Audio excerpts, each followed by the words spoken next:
নমস্কার বন্ধুরা, আমার একটি ছোট্ট মিনি ব্লগে তোমাদের অনেক অনেক স্বাগত জানাই। তো এটা দেখো কালকের ভিডিও। কালকে একটুখানি বাজার বেরিয়েছিলাম সন্ধ্যের দিকে। তো কেমন ওয়েদারটা কেমন দেখেছো, ধোঁয়াশা ধোঁয়াশা হয়ে গেছে, কারণ কদিন ধরে বৃষ্টি হচ্ছে, তো এই জন্য কেমন একটা মানে ধোঁয়াশা ধোঁয়াশা টাইপের হয়ে গেছে। তারপর বাজারে এসেই প্রথমে সবজি বাজারে এসেছিলাম, মানে সবজি দোকানে এসেছিলাম, টুকিটাকি কিছু সবজি নেওয়ার ছিল। তারপরে দেখো কেমন রাস্তাঘাট কেমন একটা হয়ে গেছে গাদা গাদা, কারণ বৃষ্টি হচ্ছে তো এই জন্য।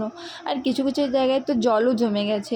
তো সবজি বাজার মানে সবজি নেওয়ার পর তারপরে ফল বাজারে এসেছিলাম ফল কেনার জন্য, যেহেতু পুজো আছে এই জন্য কাকিমা কিছু পুজোর জন্য ফল কিনবে, তাই জন্য ফল বাজারে এসেছিলাম।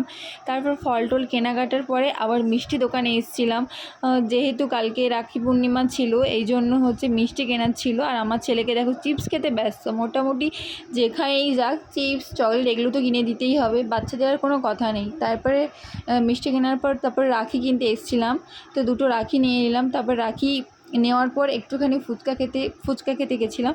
আর মেয়েদের তো জানোই, মানে বাজার বেরোলেই ফুচকা খেতে হবে এরকম।